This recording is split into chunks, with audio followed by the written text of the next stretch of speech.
Satish, online पैसा बनाने की ये जो नीश आपने पकड़ी यूट्यूब पर, ये कैसे आई? क्योंकि ये बहुत पॉपुलर है। मैं एकदम से नहीं आई। जब मैं स्ट्रगल कर रहा था कि मैं कैसे पैसे कमाऊंगा, लाइक मैं जब पढ़ाई कर रहा था, इंजीनियरिंग कर रहा था, तो मेरे को लग रहा था मुझे कोडिंग नहीं समझ में आ रही है, मेरे को जॉब कैसे मिलेगी, इंग्लिश भी नहीं आती।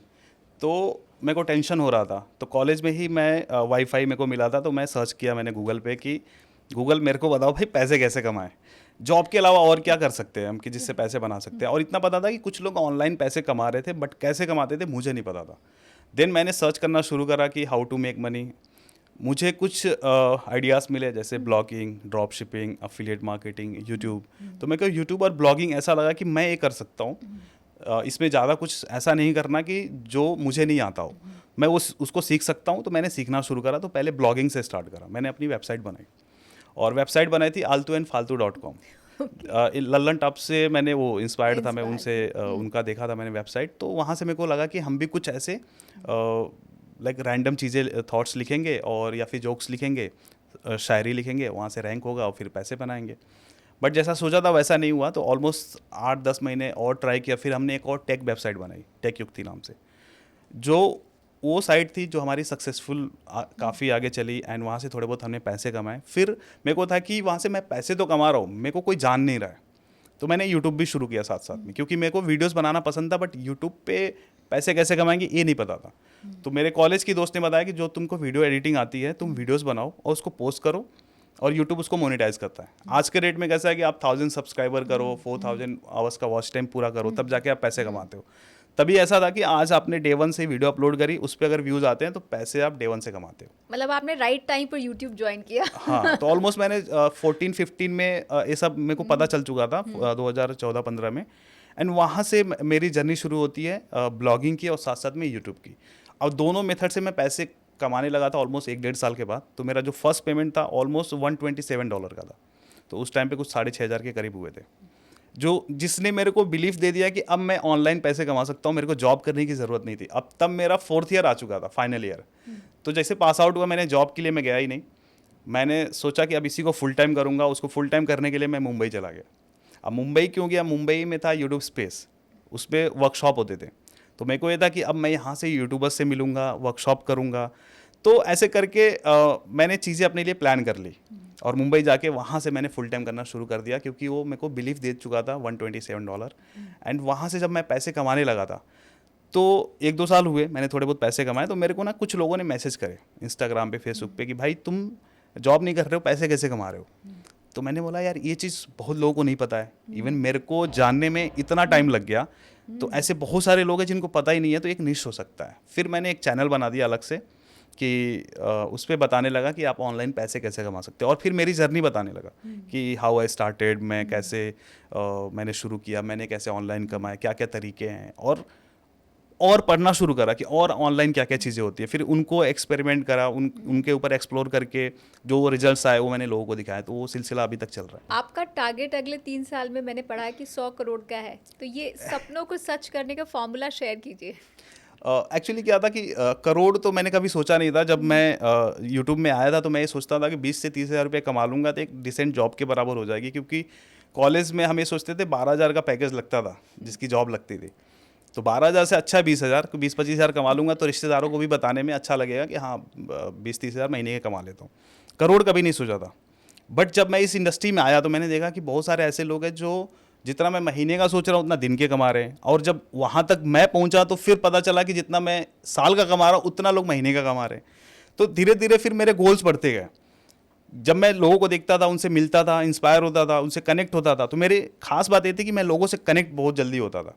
मेरे को जिनसे भी सीखने मिलता था, जिनसे भी मैं इंस्पायर होता था, उनसे कनेक्ट हो जाता था, दोस्ती कर लेता था। और उस दोस्ती की वजह से सब कहते हैं कि आप 5-6 लोगों के साथ में, जो 5-6 लोग अगर मिलेनियर हैं तो आप छठवें आप बनने वाले। ऐसे कोट्स भी बहुत फेमस हैं इंस्टाग्राम पे। तो उस कोट को मैंने बहुत सीरियसली ले लिया था और ऐसे ही लोगों से मिलता था जो अपने लाइफ में बहुत अच्छा कर रहे हैं और मेरे थॉट प्रोसेस को मैच कर रहे हैं। जो भी वो लोग कर रहे थे, जैसे कोई इंटरनेट मार्केटर है, लाइक अफिलिएट मार्केटिंग कर रहा है, कोई यूट्यूबर है, कोई ब्लॉगर है, तो ऐसे लोगों से मैं कनेक्ट होता था। तो वहाँ से फिर करोड़ों कमाने का वो चल गया। एंड धीरे धीरे फिर जब मैं 2019 में मेरे को स्टॉक मार्केट के बारे में पता चला एंड 2019 से मैंने इन्वेस्टिंग करना शुरू करा। फिर इन्वेस्टर्स के बारे में थोड़ा बहुत पढ़ना शुरू करा, तो पता चला कि बहुत सारे ऐसे इन्वेस्टर्स हैं हमारे इंडिया में जो आज के डेट में बहुत बड़े इन्वेस्टर हैं, उन्होंने बहुत कम पैसे से शुरुआत करी थी। तो धीरे धीरे अब पता चला इन्वेस्टिंग के बारे में, साथ साथ में कमा भी रहे हैं। तो एक मुझे पता चल गया कि अगर स्टॉक मार्केट से भी पैसा बनाना है तो आपके पास मोटा पैसा, मतलब आप कमाओ, पहले कमाने का सोचो कि आप कमा भी रहे हो, और main income source stock market नहीं होना चाहिए। तो मैंने कमाने पे भी फोकस किया और धीरे धीरे इन्वेस्टिंग भी करना शुरू किया और उसको सीखना शुरू करा। तो मेरा ये बिलीव है कि अभी 3 साल में 100 करोड़ तो नहीं, बट मैं चाहता हूँ कि 100 करोड़ और मतलब ऐसे नाम हो मेरा भी कि इंडिया में सबसे रिचेस्ट यूट्यूबर में मेरा नाम आए, मैं ऐसा चाहता हूँ। तो उसको सीखने में लगा हुआ हूँ, और मुझे लगता है कि पैसे कमाने से रिलेटेड जो भी चीज़ें हो सकती है, जो भी चीज़ें सीखनी है, मैं सीखता हूँ, उसको इम्प्लीमेंट करता हूँ, जो भी रिजल्ट्स आते हैं उनको एनालाइज करता हूँ वापस से, फिर आगे उस पर काम करता हूँ। आई थिंक हमारे व्यूअर्स को ये पॉडकास्ट पूरा देखना चाहिए, क्योंकि इस पे बहुत सारी टिप्स सतीश देने वाले हैं। सतीश, यूट्यूब अगर शट हो जाए, फर्ज कीजिए यूट्यूब शट हो जाए आपका या किसी का, जैसे अभी रणवीर अलाहाबादिया के साथ हुआ, तो एक आम यूट्यूबर को क्या करना चाहिए? What is plan B? Particular मेरा चैनल डिलीट हो जाएगा या फिर यूट्यूब भी डिलीट हो जाएगा? जो लोग चैनल चला रहे हैं, यूट्यूब बंद हो जाए उनके लिए, तो व्हाट इज प्लान बी? मेरे सीन में क्या था, ये क्वेश्चन मेरे को आए थे 17-18 में, जब मैं इसको फुल टाइम ले चुका था कि भाई तुम इतना उड़ रहे हो, तुम्हारे का चैनल उड़ जाएगा तो तुम क्या करोगे? तो मेरे को खटक गया वो चीज़ कि यार बात तो सही कह रहा है। तो मैंने मल्टीपल चैनल्स बना दिए, मल्टीपल ब्लॉग्स बना दिए, जो भी चीज़ें मैं कर सकता था उस टाइम पे मैंने किया। और मैंने 5 चैनल्स चलाए 2017 में। मुझे याद है कि मैंने 5 चैनल्स ओपन कर दिए, तो सारे चैनल्स चल रहे थे। मैं मेरे भाई को लेके मैंने फिटनेस चैनल बना दिया था, जिस पे भी मिलियन सब्सक्राइबर हो गए थे। मेरा खुद का जो चैनल कॉमेडी था, उस पर 2 लाख के आसपास सब्सक्राइबर थे। टेक चैनल बनाया, उस पर भी लाखों में सब्सक्राइबर थे। फिर ये जो मेक मनी ऑनलाइन वाला था, ये भी 2-3 लाख सब्सक्राइबर पहुंच चुका था, और सब जगह से डिसेंट इनकम आ रही थी। तो मेरे लिए था कि मेरा जो इनकम सोर्स था डाइवर्सिफाइड था, एक ही फील्ड में था बट डाइवर्सिफाइड था, मैं एक जगह से डिपेंडेंट नहीं था। तो मेरे को एक चीज़ और समझ में आ गई थी कि अगर आप कोई ऐसा चीज़ कर रहे हो जो ट्रेडिशनल नहीं है, तो आपको मल्टीपल सोर्सेज पे डिपेंड होना पड़ेगा इनकम के लिए। ऑल्सो अगर आप बहुत ज़्यादा पैसे कमाना चाहते हो, तो आपके पास मल्टीपल सोर्सेज होने चाहिए, जो उतने ही टाइम में, सबके पास 24 घंटे ही होते हैं, उस 24 घंटे में ही आपको यूटिलाइज़ करना है कि आप ज़्यादा सोर्स बना पाओ और पैसे ज़्यादा कमा पाओ। तो मेरे को वो चीज़ समझ में आ गई थी। तो मैं हमेशा ये बोलता हूँ कि अगर कोई भी यूट्यूब कर रहा है, तो सिर्फ यूट्यूब के एडसेंस पे डिपेंडेंट ना रहे, सिर्फ एक सोर्स पे डिपेंडेंट ना रहे। ब्रांड से कैसे हमें ब्रांड्स अच्छे अच्छे मिलेंगे, कैसे उनके साथ डील करना है, हम कैसे अफिलिएट कर सकते हैं अपने निश में, उस पर हमें ध्यान देना है। कैसे उसको हम और यूज़ कर सकते हैं इस ट्रैफिक को, लाइक अगर यूट्यूब पे कोई ट्रैफिक आ रहा है, हम उसको अपनी वेबसाइट पे या फिर अपने कोई प्रोडक्ट पे, कोई कोर्सेज पे हम कैसे भेज सकते हैं। तो ये सब चीज़ें हमें देखनी है एज अ क्रिएटर। बट शुरुआत में ही चीज़ें नहीं देखनी है, शुरू में आपको बिल्ड करना है ऑडियंस, फिर जाके धीरे धीरे आप इन रास्तों को बना सकते हो। एक कंटेंट क्रिएटर के लिए आपने कहा ब्लॉगिंग भी ज़रूरी है। ब्लॉगिंग की क्या अहमियत है, और क्या ये सबको करनी चाहिए या जिनको लिखना आता है उनके लिए? मैम, आज के डेट में ब्लॉगिंग उतना ज़्यादा बेनिफिशियल नहीं है जितना लोग वीडियोस कंज्यूम कर रहे हैं। ब्लॉगिंग आज के डेट में थोड़ा कम है। बट अगर आप 360 लेके चलते हो, 360 का मतलब हो गया कि आप इंस्टाग्राम को भी यूज़ कर रहे हो, आप यूट्यूब को भी चला रहे हो, ट्विटर भी कर रहे हो, लिंक्डइन भी कर रहे हो, और साथ ही साथ आपका खुद का वेबसाइट भी है। आज की डेट में देखो कि जितनी भी बड़ी बड़ी ब्रांड्स हैं, उनका एक ब्लॉग पोर्टल भी होता है, जहाँ पे वो अपने अपडेट्स डालते हैं, और साथ ही साथ अपने प्रोडक्ट पे ट्रैफिक लाने के लिए वो लोग ब्लॉग पोस्ट करवाते हैं। तो अगर बड़े बड़े ब्रांड्स करवा रहे हैं, आज के डेट में मनी कंट्रोल पे 70 नहीं 110 मिलियन के आसपास ट्रैफिक है। 110 मिलियन, अगर वो ब्लॉग लिखवा रहा है, ब्लॉग पोस्ट लिखवा रहा है, इतनी बड़े ब्रांड होके, तो हम भी सोच सकते हैं अगर हमें ब्रांडिंग करवानी है, हमें ट्रैफिक और चाहिए, हमें और ज़्यादा इनकम सोर्सेज बनाने हैं, तो साथ ही साथ हमें ब्लॉग भी बनाना पड़ेगा। और उनके लिए और अच्छा वर्क कर रहा है जिनके पास ये ट्रैफिक सोर्सेज हैं। सिर्फ गूगल पे डिपेंडेंट ना हो कि अगर आप इंस्टाग्राम से ट्रैफिक भेज रहे हो अपनी साइट पे, यूट्यूब से भेज रहे हो, तो गूगल खुद ब खुद आपके साइट को और अथॉरिटी देगा, क्योंकि गूगल की एक वो है EEAT करके, एक्सपर्टीज, एक्सपीरियंस, अथॉरिटी और ट्रस्ट करके। तो ये उसका फॉर्मूला है कि किसी भी ब्लॉग को ऊपर भेजने का, एक उसमें एक फैक्टर आता है रैंकिंग के लिए। तो ये जो ईट फैक्टर है ना, बहुत काम का है।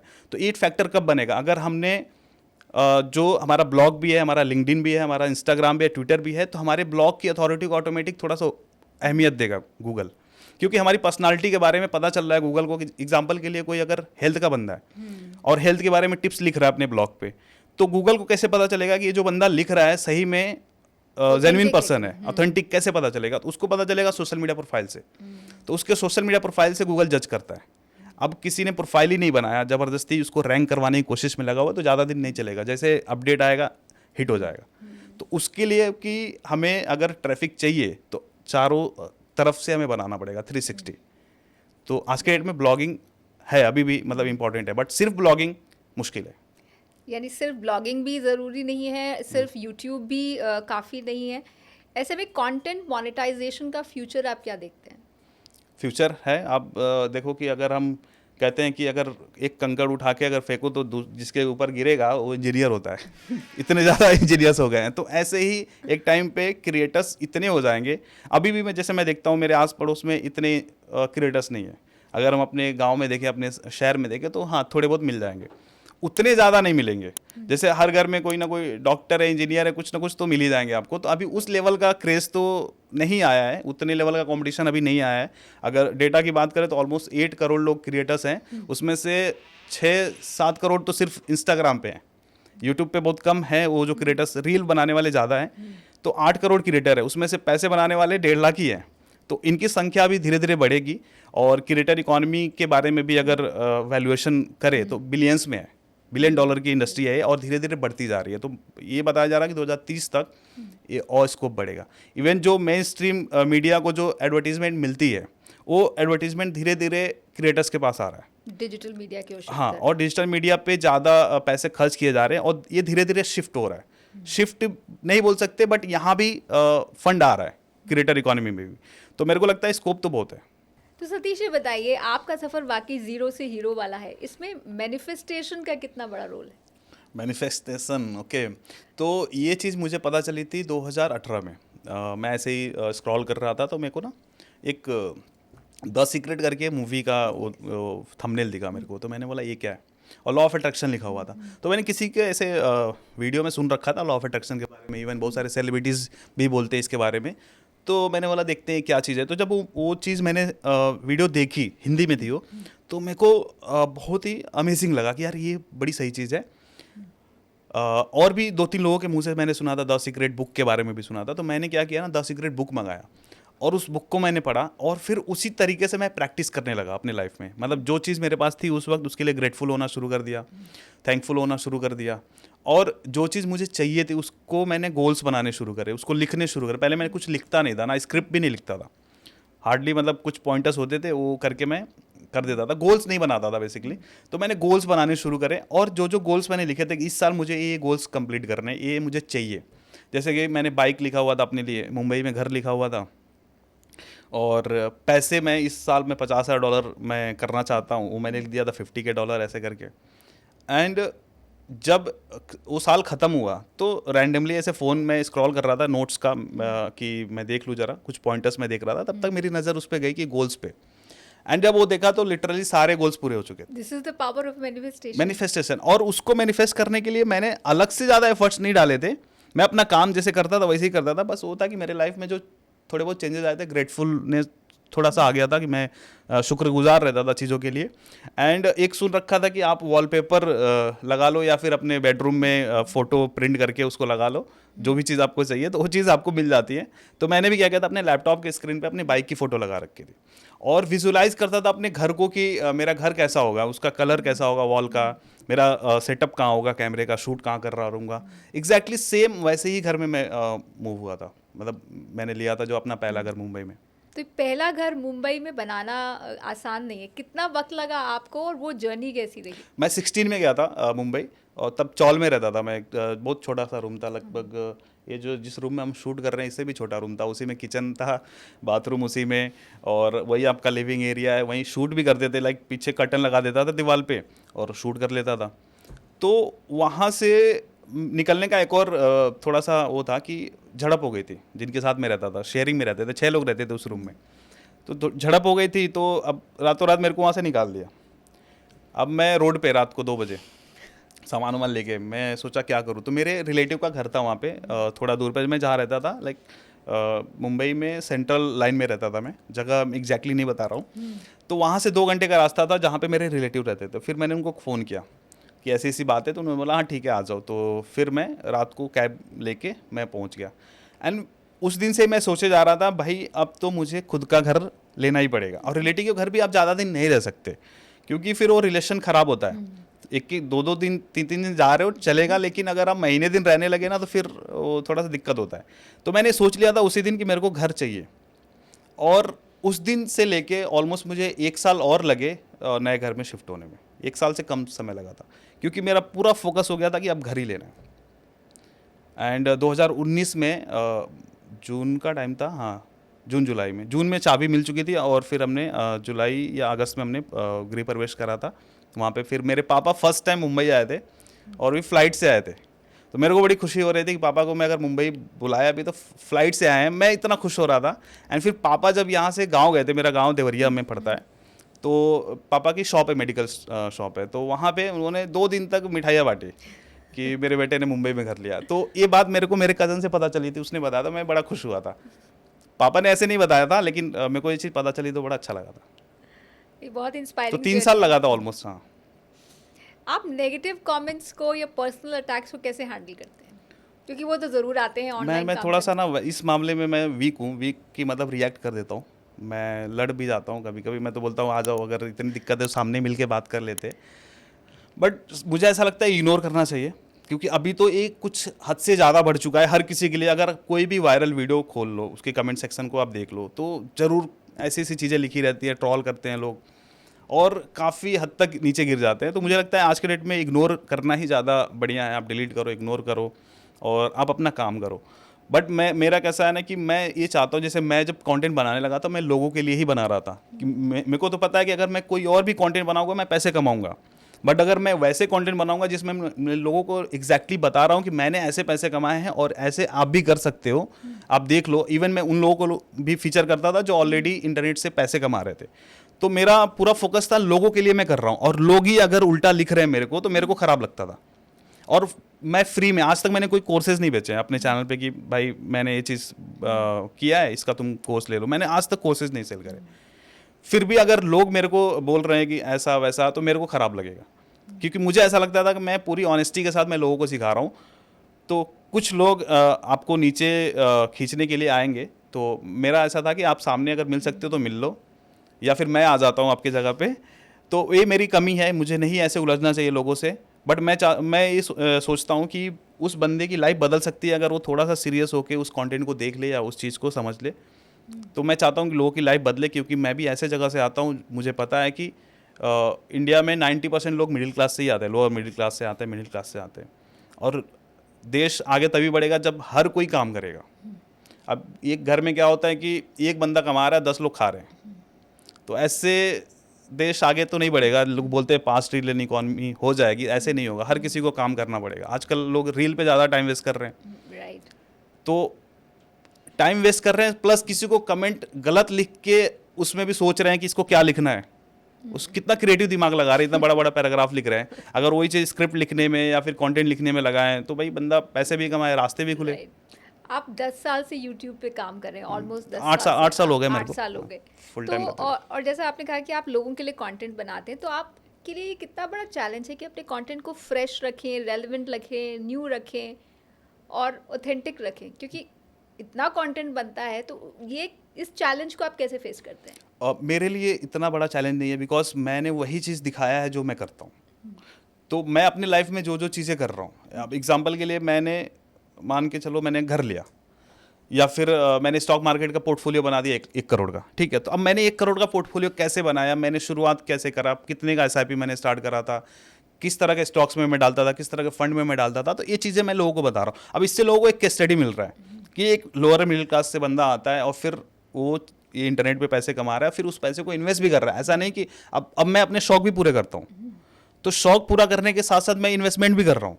तो ये कॉम्बिनेशन हर जगह देखने नहीं मिलेगा। या तो लोगों के शौक पूरे हो रहे हैं, या तो लोगों के रेंट पे रह के घर मतलब वो क्या बोलते हैं, भाड़े के घर में रह रहे हैं और पैसे इन्वेस्ट कर रहे हैं। हाँ, तिजोरी भर रहे हैं। तो दोनों साथ साथ नहीं हो पा रहे। और मैं अगर दोनों साथ साथ कर रहा हूँ तो एक बहुत बड़ा केस स्टडी है, मेरे को ऐसा लगता है। तो मैं क्या करता हूँ, उस चीज़ को दिखा रहा हूँ भाई कि ये कैसे कर सकते हैं। मैंने अपने लाइफ में पहला करोड़ कैसे कमाया, ये चीज़ मैं दिखा रहा हूँ, बता रहा हूँ। और ऐसा भी नहीं कि मैं बहुत छोटे में मैंने शुरू कर दिया था। लाइक 2016 से मैंने शुरू करा था, तब मेरे को कुछ नहीं आता था।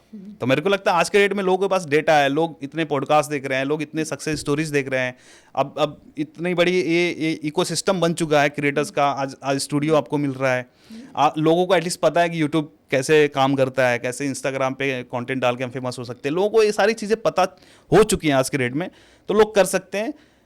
तब मेरे को कुछ नहीं आता था, अगर मैं कर सकता हूँ तो मुझे लगता है कि अगर जो लोग वीडियो देख रहे हैं थोड़ा सा भी एफर्ट डालें तो बहुत कुछ कर सकते हैं। तो मेरे लिए इतना बड़ा चैलेंज नहीं है कि मेरे को क्या बनाना है, मैं वही चीज़ें दिखाता हूँ जो मैं करता हूँ और कुछ ना कुछ करता हूँ। कुछ लोग ये भी कह सकते हैं कि आप शो ऑफ करते हैं। कह सकते हैं, क्योंकि आप जब तक दिखोगे नहीं लोग आपको पूछेंगे भी नहीं, तो थोड़ा सा दिखना भी बनता है। और मेरे को ऐसा लगता है कि अगर हम अकेले रहें, किसी को हमें कुछ दिखाना नहीं, तो इंसान किसके लिए अच्छे कपड़े पहने, किसके लिए गाड़ी खरीदे। ठीक है, एक पल को होता है कि हम तो गाड़ी में बैठ के जा रहे हैं, लेकिन अगर कोई तारीफ कर देता है अरे भाई क्या गाड़ी है, तो अच्छा लग जाता है। या फिर अगर आप अच्छे से सज धज के जाते हो पार्टी में, तो लोग बोलते हैं अरे भाई बढ़िया लग रहे हो, तो वो एक अच्छा फीलिंग देता है। और जो आदमी है, मुझे ऐसा लगता है आदमी है वो सोशल एनिमल है, तो उसको चाहिए कि हाँ भाई समाज में थोड़ा फिट आए, समाज में थोड़ा सुपीरियर दिखे, लोगों को चाहिए, तो थोड़ा बनता है, शो ऑफ बनता है। अगर किसी को यूट्यूब पे अभी अपनी जर्नी शुरू करनी हो तो कैसे अपनी राइट निश चुने? अब अभी तो उसको बिल्कुल पता होगा, जिस तरह का कंटेंट देख रहा है, जिस तरह के चीज़ों को ढूंढ रहा है, सर्च कर रहा है, अपने दोस्तों में बातें कर रहा है, उसका इंटरेस्ट है, और अपने इंटरेस्ट पे ही वीडियोस बनानी चाहिए। जैसे मैंने शुरुआत करा था, मेरे को थोड़ा बहुत इंटरेस्ट था एक्टिंग वगैरह का और कॉमेडी का, तो मैंने कॉमेडी वगैरह करी। 1.5-2 लाख सब्सक्राइबर भी उस टाइम पे मेरे को लगता है जियो से पहले अगर आपके लाख सब्सक्राइबर है, मतलब आज के डेट में मिलियन के बराबर है। तो मेरे को मतलब वो लगता था कि जो इंटरेस्ट है वो मैंने किया, और ओवर द टाइम आप एक्सप्लोर जब करते हो तो आपको खुद ब खुद पता चल जाता है मैं ये कर सकता हूँ, ये भी कर सकता हूँ, और इस चीज़ को ऐसे लेके जा सकता हूँ। तो शुरू करने के लिए आप अभी इंटरेस्ट के साथ जाओ, जिसमें अभी आपका इंटरेस्ट है। आजकल बहुत प्रेशर है कि रील या शॉर्ट वायरल हो जाए, तो आप क्या उस प्रेशर को झेलते हैं या आप सिर्फ वैल्यूज़ पर बनाते हैं? थोड़ा बहुत तो ये भी रहता है कि आपको व्यूज़ चाहिए, बिकॉज अगर आप ब्रांड्स के साथ काम कर रहे हो तो ब्रांड्स ये भी देखता है कि आपके लास्ट 10 वीडियोस पे कैसे व्यूज़ हैं, तभी जाके आप जो निगोशिएशन होता है, जो आप अपना कोटेशन देते हो, तभी उस पर फिट बैठता है।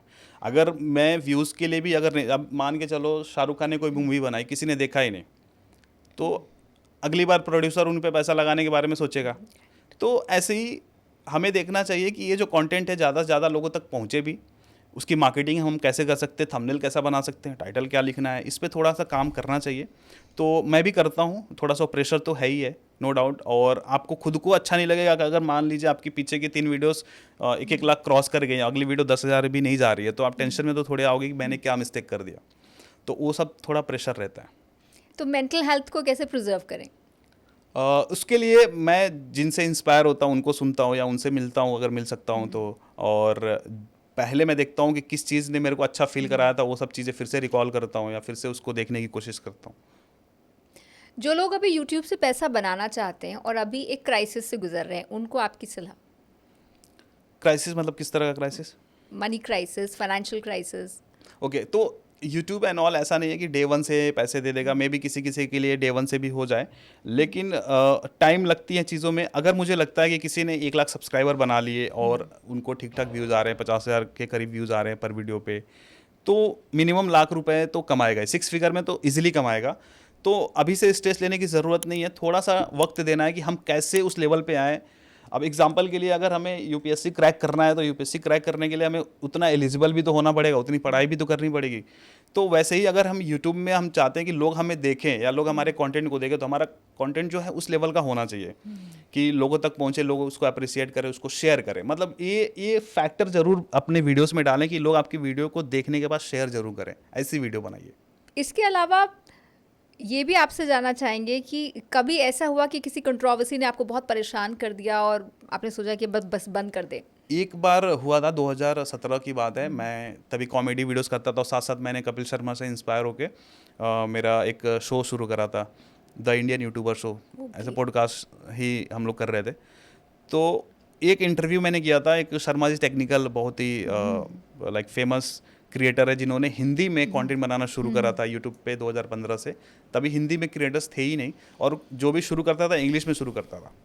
उन्होंने हिंदी में शुरू करा था, उनको काफ़ी अच्छी रीच मिली थी। तो उनके साथ मैंने ना एक इंटरव्यू किया था। उस इंटरव्यू में एक बहुत बड़े टेक क्रिएटर हैं, तो उनका नाम लिया था, ठीक है। अब नाम ले लिया था तो उनको तकलीफ हो गई। फिर उन्होंने क्या किया कि मेरे को फ़ोन करके धमकी दे रहे हैं कि वीडियो डिलीट कर दो, नहीं तो चैनल उड़वा दूंगा। तो मैं बोला वीडियो क्यों डिलीट कर दूँ, जो समस्या बताइए क्या करना है। बोलते थंबनेल ऐसा मत करो, ऐसा मत करो, टाइटल चेंज कर दो। तो मैं बोला ठीक है, थंबनेल मैंने अपडेट कर दिया। फिर अगले दिन फिर फ़ोन करते हैं कि वीडियो डिलीट कर दो, वीडियो नहीं चाहिए मेरे को।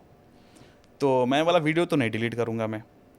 तो बोलते हैं कि मैं साइबर पुलिस में हूँ, दुबई में हूँ, कि तुमने बहुत बड़ा मिस्टेक कर दिया है, तुमने मेरे को हल्के में लिया है, ऐसा करके हर जगह पे मैसेज कर दिया, इंस्टाग्राम पे, फेसबुक पे, यूट्यूब पे कमेंट भी कर दिया, एंड कॉल करके भी मेरे को ऐसे उन्होंने वो किया था, थोड़ा सा हल्का फुल्का धमकाया था। तो फिर मेरा तो ये था कि मेरा तो करियर जैसा अभी शुरू हुआ है, मैंने बोला मेरा ज़्यादा तकलीफ नहीं होगा, लेकिन अगर मुंबई में आप दिख गए तो मैं गोनी लेके आऊँगा, भरूंगा, उसमें मारूंगा मैं। लिटरली मैंने ऐसे बोल दिया था। तो उसके बाद से क्या हुआ कि चीज़ें फिर उन्होंने बोला अच्छा ठीक है, कोई बात नहीं। थोड़े टाइम के बाद फिर से फ़ोन आया उनका, जिनके साथ मैंने पॉडकास्ट किया था, कि यार सतीश क्यों पंगे कर रहे हो, वो बहुत बड़ा आदमी है। तो मैं बोला ठीक है, बड़े हैं, कोई बात नहीं, अगर मैं गलत करता तो मैं मान जाता, लेकिन जब उन्होंने बोला थंबनेल चेंज कर दो, मैंने कर दिया। अब उनको कह रहे हैं वीडियो ही हटा दो, मैं वीडियो नहीं हटाऊंगा। तो फिर कह रहे हैं जाने दो, अगली वीडियो फिर से कर लेंगे। तो ऐसा करके फिर उनका कॉल आया, बोलते हैं कि ठीक है आज के बाद तुम अपना काम करो, हम अपना काम करेंगे, कोई एक दूसरे के लिए वीडियो नहीं बनाएगा। तो मैं बोला ठीक है। तब जाके मैं थोड़ा सा डर भी गया था कि अभी चैनल पे मतलब 50-60 हज़ार सब्सक्राइबर हुए थे, और कोई भाई सामने से धमकी दे रहा है कि चैनल उड़वा देंगे, तो थोड़ा टेंशन हुआ था। और वो बहुत बड़ा क्रिएटर था जिसको मैं एडमायर करता था, तो उसके बाद से इज्जत खत्म हो गई उसके लिए। तो मैं नाम नहीं ले रहा हूँ, बट लोग समझ जाएंगे। लेकिन चैनल उड़ जाए तो होश तो उड़ जाते हैं। उड़ जाते हैं, हाँ। लेकिन उसका ना वो यूट्यूब टीम के साथ में अच्छा कनेक्शन था, तो इस वजह से वो बोल रहा था कि मैं डिलीट करवा दूंगा। धीरे धीरे मैंने भी कनेक्शन बनाया। हाँ, तो मतलब कनेक्शन बनाना ज़रूरी है, बहुत ज़रूरी है, बहुत ज़रूरी है, क्योंकि ऐसे बहुत सारे फेमस लोगों के चैनल्स हैक हुए हैं बीते 1 साल में। नहीं, चैनल अगर हैक होता है, बहुत इजी स्टेप है उसका, मैं बताता हूँ आपको। सिंपली ट्वीट करना है टीम यूट्यूब को, आप बताओ कि आपका चैनल हैक हो चुका है और आपको वापस चाहिए, वो लोग आपको मैसेज करेंगे, फिर थोड़े बहुत फॉलोअप्स होंगे, चैनल वापस आ जाता है। तो इसमें घबराने वाली बात नहीं है चैनल डिलीट होने पे, हैक होने पे, सॉरी। किसी ने हैक कर लिया तो यूट्यूब पूरी कोशिश करता है आपका चैनल वापस करने में। मेरे नोन में ऐसा कोई नहीं है जिसका चैनल हैक हुआ हो वापस ना आया, तो सबका आ जाता है। इवन हमारा जो फिटनेस चैनल था वो भी हैक हुआ था एक बार, तो वो वापस आ गया था। आपने कहीं पर कहा था कि अपने दोस्तों या जान पहचान के साथ के लोगों के साथ काम करने में थोड़ा सजग रहना चाहिए, ऐसा क्यों? मैंने जब शुरू किया था तो मेरे कज़न के साथ में ही शुरू करा था। तो 19 में हमारे बीच में हो गया था कॉन्फ्लिक्शन, और फिर हम अलग हो गए थे। तो ऑलमोस्ट 60-70% का जो रेवेन्यू था उसी चैनल से आता था, जो फिटनेस वाला चैनल था हमारा। एंड मैं मतलब काफ़ी टूट चुका था, तो स्ट्रेसफुल था मेरे लिए वो काफ़ी 4-5 महीना। फिर मैंने मेरे इस सतीश के वीडियोस जो मेरा चैनल है उस पर फोकस करना शुरू करा था, एंड मेरे को रियलाइज़ हो गया था। प्लस मेरे कुछ दोस्त भी थे जिनके साथ मैं कॉमेडी वीडियोस करता था, तो वो लोग भी अलग हो गए थे। तो मेरे को ये था कि अगर आप कर भी रहे हो अपने दोस्तों के साथ में, अपने रिलेटिव के साथ में, तो प्रॉपर डॉक्यूमेंटेशन के साथ में करो, और सबका रोल पता होना चाहिए कि इनका ये शेयर है, इनका ये शेयर है, इनके ये रोल्स हैं, ये क्लियर होने चाहिए डे 1 से ही। अगर उनके मन में एक्सपेक्टेशन है कि वो पार्टनर हैं आपके, एंड फिर बाद में चल के आप जब पैसे ज़्यादा बनाने लगते हो तो फिर झगड़े ज़रूर होते हैं पैसे को लेके। कोई कितना भी साधु संत हो, वो करेगा ही करेगा। तो क्योंकि अब तब हम पैसे नहीं कमा रहे थे, तब 40-50 हज़ार 1 लाख रुपए तक कमा रहे थे। जब थोड़े बहुत पैसे आने लगे, फिर जब मैंने मुंबई में घर लिया तो उसके बाद इश्यूज होने शुरू हुए, एंड फिर चैनल अलग हो गया। लेकिन एक तरीके से मेरे लिए अच्छा ये हुआ कि मैं तभी बधा हुआ था, मैं फिर कहीं जा नहीं सकता था, क्योंकि मेरे को उसके लिए भी शूट करना है, अपने चैनल के लिए भी शूट करना है, तो मैं ज़्यादा घूम नहीं पाता था, कहीं किसी और सिटी में नहीं जा पाता था। बट उसके बाद से मैं बहुत फ्री हो गया, क्योंकि जो मेरा चैनल था इंडिविजुअल हो गया, और वहाँ पे मेरे को ऐसा था कि 1 मैन आर्मी, मैं अकेले शूट करता था, एडिट करता था, पोस्ट करता था, तो मेरे लिए ईजी हो गया उस पर फोकस करना। फिर उसको ग्रो किया, तो ऑलमोस्ट 2 लाख सब्सक्राइबर थे उस टाइम पे 19 में, एंड वहाँ से मैंने उसको लाइक आगे लेके गया, तो आज अभी 1.8 मिलियन के करीब है, तो मेरे लिए बड़ा अच्छा हो गया था। डिजिटल बर्नआउट से कैसे डील करना चाहिए? ये तो बहुत बड़ी समस्या है। इसी समस्या से मैंने जूझने के लिए मैंने ना अपना इंटरव्यू चैनल, मतलब इंटरव्यू सीरीज स्टार्ट करा था, कि मैं आने वाले 10 साल तक मैं कंटेंट बना सकूं, तो उसमें मेरा एक कैलकुलेशन ये था कि अगर मैं 1000 लोगों से कनेक्ट हो जाता हूं तो मेरे 10 साल निकल जाएंगे, क्योंकि अगर मैं साल में 100 लोगों को भी लेके आता हूँ तो 100 गुणे 10 कर लो, 10 साल तो मेरे ऐसे ही कंटेंट बन जाएंगे, और फिर से रिपीट कर दिया तो फिर 10 साल चले जाएंगे। तो ऐसे करके मैंने 20 साल का अपना कंटेंट प्लान कर लिया था बहुत पहले ही, 2017 में ही, क्योंकि मेरे को ये चीज़ पता चल चुका था कि मैं फुल टाइम कर रहा हूँ, मेरा और कोई जॉब नहीं है। तो अगर मैं यही जॉब कर रहा हूँ और आगे चल के अगर मेरे पास कंटेंट आइडियाज़ नहीं होंगे, या फिर मैं जो चीज़ें कर रहा हूँ वो सैचुरेट हो जाए, तो फिर मैं इसको कैसे करूँगा? मेरी फिर कल को शादी हो जाएगी, बच्चे हो जाएंगे, तो मैं कैसे, मतलब बेरोजगार अच्छा नहीं लगूंगा। तो इसलिए मैंने प्लान कर लिया था। एंड जो दूसरे निश में कंटेंट बना रहे हैं ना, उनको देखना चाहिए कि जो टॉप पे क्रिएटर है उनके निश में वो क्या कर रहे हैं, वो आगे और क्या क्या स्टेप्स ले रहा है, तो वहाँ से थोड़ा बहुत आपको आइडिया आएगा। और अगर कुछ भी आइडिया नहीं आ रहा है दिमाग में, तो बुक्स पढ़ना शुरू करिए। बुक्स पढ़ने से बहुत सारे आइडियाज़ अपने आप आने लगते हैं। कहते हैं कि हमें बॉडी के लिए हम अच्छा खाना खाते हैं, वैसे ही दिमाग के लिए भी हमें चाहिए कि दिमाग के लिए भी एक्सरसाइज हो, तो उसके लिए बुक्स बहुत अच्छी चीज़ें हैं, जो नॉन फिक्शनल बुक्स हैं। और मैं 2018 के बाद से मैंने बुक्स में भी काफ़ी पढ़ता रहता हूँ। और मेंटल हेल्थ को कैसे बचा, क्योंकि आजकल ज़्यादा समय ऑनलाइन बिताने से मेंटल हेल्थ पर भी बहुत असर पड़ता है। तो कंटेंट कम से कम देखें, और रील खास करके। और मैं क्या मतलब करता हूँ, कंटेंट बनाए ज़्यादा लेकिन देखे कम। देखे कम। मैंने इवन अभी पोस्ट किया था रिसेंटली अपने यूट्यूब चैनल पे, कम्युनिटी में पोस्ट किया था कि अगर आप इंटरनेट से सच में पैसा कमाना चाहते हो, दूसरों को देखना कम करो, अपना बनाना शुरू करो। एंड उसका रीज़न ये था कि हम सिर्फ देख रहे हैं, दूसरे की लाइफ देख रहे हैं, भाई ये गाड़ी ले रहा है, घर ले रहा है, और लोग एक्सेप्ट भी नहीं कर रहे हैं कि ये क्रिएटर अगर 5-7 साल पहले से कर रहा था, आज इसके पास गाड़ी है, तो कौन सी बड़ी बात होगी। तो लोग उसको जेलसी के तौर पे देख रहे हैं। अगर उससे इंस्पायर हो जाए तो उनकी लाइफ चेंज हो सकती है, मेरा ये मानना है। अब मैंने मेरे लिए एक रूल सेट किया हुआ है कि मैं इंस्टाग्राम को 15 मिनट से ज़्यादा यूज़ नहीं करूँगा। अगर मैं कुछ पोस्ट कर रहा हूँ तो वो बात अलग है, बट अगर मैं रील देख रहा हूँ तो 15 मिनट के बाद मेरे को नोटिफिकेशन आता है कि अब भाई बंद कर दो, तो मैं बंद कर देता हूँ। मैंने अपने लिए डिसिप्लिन वो मेंटेन किया हुआ है। तो कोशिश करें, लोगों को भी यही करना पड़ेगा कि 3-3, 4-4 घंटे, अभी जो लोग भी वीडियो देख रहे हैं यूट्यूब के अलावा, उनका अगर स्क्रीन टाइम चेक करें तो 8-9 घंटे से कम का नहीं होगा। और मैं दावे के साथ कह सकता हूँ, आज के डेट में हर कोई बाथरूम जा रहा है तो भी फ़ोन यूज़ करना है, खाना खा रहा है बैठ के तो भी यूज़ करना है, मतलब फ़ोन तो चल ही रहा है। एक साइड में कॉल पे भी है तो कॉल को स्पीकर पे कर लिया, फिर भी फ़ोन पे ऐसे कुछ ना कुछ चल रहा है। इंसान इतना हो गया है कि भाई उसको कुछ ना कुछ चाहिए कि उसका ध्यान वहाँ पे बटा रहे। ये चीज़ से बचना है। और जिस तरह का कंटेंट हम देखते हैं, हमारा माइंड में वैसे ही प्रोसेस होता है, फिर वैसे ही हमारा दिन या फिर हमारा माइंड वैसे ही फिर आगे वैसे ही इवॉल्व होने लगता है। कचरा देख देख के कचरा बनने लगता है। तो कोशिश करना है कि कचरा कम देखें और अच्छा देखें, अच्छा देखें। हाँ, जो आपको अच्छा फील कराए, फील भी तभी अच्छा करेंगे। जैसे उसमें भी एक चीज़ है मैम कि कई बार क्या होता है कि रील देखने में भी अच्छा लगता है उस टाइम पे, लेकिन मैं एक चीज़ आपने नोटिस करा होगा, कोई बहुत सारे रील हम जब स्क्रॉल करते हैं तो कुछ कुछ ऐसे रील्स होते हैं जो हमें नहीं देखना है, फिर भी हम देख लेते हैं 5-6 सेकंड, नहीं कि इसमें क्या है, वो क्या है के चक्कर में 5-6 सेकंड देख लेते हैं। तो वो चीज़ 5-5, 6-6 सेकंड कर करके अगर हमने 20 रील देख लिए तो बहुत मिनट हमने देख लिए, जो कचरा हमारे माइंड में जाता है। तो कोशिश करें कि रील्स को थोड़ा सा कम करें और आप चूज़ करें मेरे को क्या देखना है। यूट्यूब सर्च मेरे को इसलिए अच्छा लगता है, गूगल सर्च मुझे इसीलिए अच्छा लगता है कि मेरे को जो देखना है मैं वो सर्च करूँगा और फिर मैं देखूँगा। मैं रिकमेंडेशन और फीड के थ्रू चीज़ें नहीं देखूँगा। तो इस तरीके से आपको अपनी हैबिट डेवलप करनी पड़ेगी, तब जाके थोड़ा सा ये स्ट्रेस और मेंटल हेल्थ थोड़ा सा सही होगा। इवन इसको सही करने के लिए आप अपने दोस्तों के साथ थोड़ा उठो बैठो, उनके साथ रहो, हफ्ते में 1-2 दिन तो ज़रूरी है कि खुल के रहना। मनी मैनेजमेंट कैसे करना चाहिए क्रिएटर्स को? मैंने तो मेरा रूल बनाया हुआ है, एक 50-30-20 का रूल है फाइनेंस का। तो जो मेरा 20% है उसको मैं अपने बेसिक नीड्स के लिए खर्च करता हूँ, और 30% अपने लग्जरी पे और 50% इन्वेस्ट करता हूँ। तो जो लोग जॉब करते हैं या फिर जिनकी पैसे अभी कम आ रहे हैं, वो लोग क्या कर सकते हैं, 50 को यूज़ कर सकते हैं अपने बेसिक नीड्स में, 30 को लग्जरी में और 20 को इन्वेस्टमेंट में। मतलब एटलीस्ट 20% तो आपको साइड में रखना ही है जो भी आप कमा रहे हो। एंड इन्वेस्टमेंट कुछ भी हो सकता है, जैसे आप अगर अभी क्रिएटर हो, अपनी क्रिएटर जर्नी शुरू करिए, तो मे भी आपके पास लैपटॉप अच्छा नहीं होगा, लैपटॉप अच्छा ले सकते हो, उसमें इन्वेस्ट करो, माइक में अच्छा इन्वेस्ट करो, कैमरे में इन्वेस्ट करो।